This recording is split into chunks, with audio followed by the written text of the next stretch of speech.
Donc cette fois-ci, nous allons nous intéresser à l'utilisation de Git pour travailler à plusieurs. Alors, comment est-ce qu'on va travailler à plusieurs avec Git? Eh bien, on va utiliser un outil qui s'appelle GitLab et on va présenter un petit peu ce que c'est que cet outil. Donc, quand on veut travailler de base normalement à deux, eh bien, chaque utilisateur a son répertoire de travail avec son propre dépôt. Et quand un utilisateur veut récupérer ce que a fait un autre utilisateur, eh bien, il va pouvoir faire un fetch du dépôt de l'autre utilisateur dans son dépôt.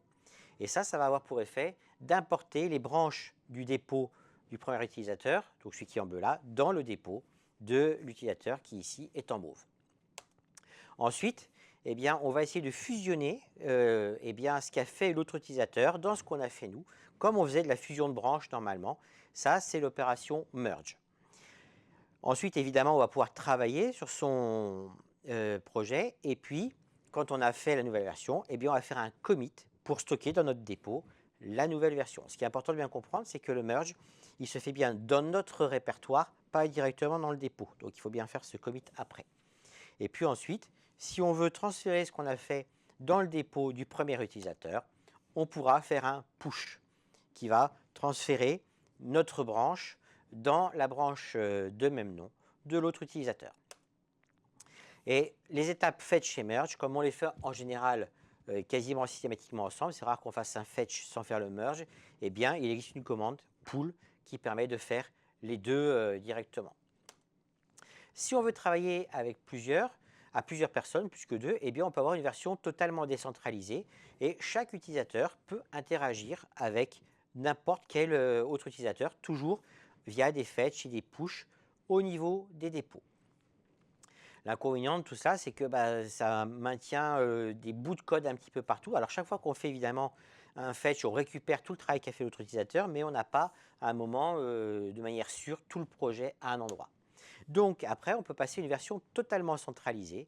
On a un dépôt central qui a fonctionné comme les dépôts des utilisateurs et puis chaque utilisateur va interagir avec ce dépôt-là. L'avantage, c'est que ce dépôt central, eh bien, il permet d'avoir effectivement d'héberger là tout le projet et puis du coup, ça veut dire que si on assure une sauvegarde pour ce dépôt-là, on aura une sauvegarde du projet qui sera également assurée.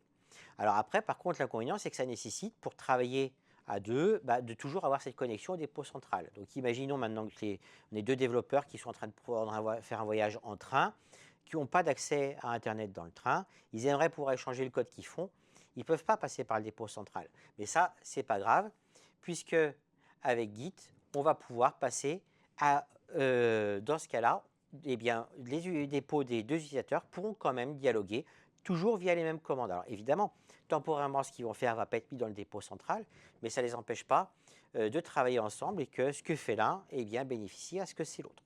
Après, Git est suffisamment souple pour qu'on envisage des structures totalement différentes. Par exemple, on pourrait imaginer que les utilisateurs ici, mauve et vert clair, sont dans un pays, dans une entreprise, avec un dépôt facile d'accès. Ils ont un peu plus de mal à accéder au dépôt central, donc en attendant, ils échangent entre eux. À un moment, l'utilisateur mauve va à une conférence avec l'utilisateur bleu, ils peuvent échanger entre eux, et puis dès que quelqu'un a une connexion au dépôt central, il peut se synchroniser avec le dépôt central. Donc, en résumé, quand on va travailler avec Git pour être à plusieurs, comment on va faire? Eh bien, on aura toujours en fait deux dépôts. Le dépôt local, celui de l'utilisateur, et puis un dépôt distant auquel on associe un nom. Et ce dépôt, ça peut être le dépôt central, ça peut être le dépôt d'un autre utilisateur, ça peut être un dépôt secondaire, il n'y a pas de différence. Et puis, on va avoir essentiellement quatre commandes. Donc, le git fetch, dont on a parlé, qui permet de récupérer en local le contenu du dépôt distant avec lequel on est déjà synchronisé. Git pull, qui fait l'équivalent du git fetch suivi d'un git merge.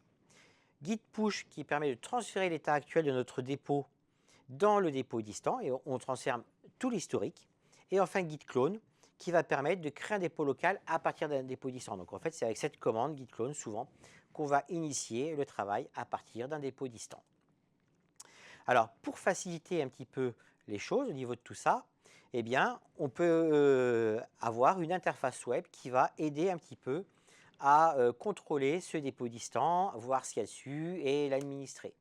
Donc ça, c'est ce que va fournir un outil comme GitLab. Alors GitLab n'est pas le seul, hein, il y en a d'autres, il y a Gitbucket, il y a GitHub, mais déjà c'est un dépôt avec une interface web.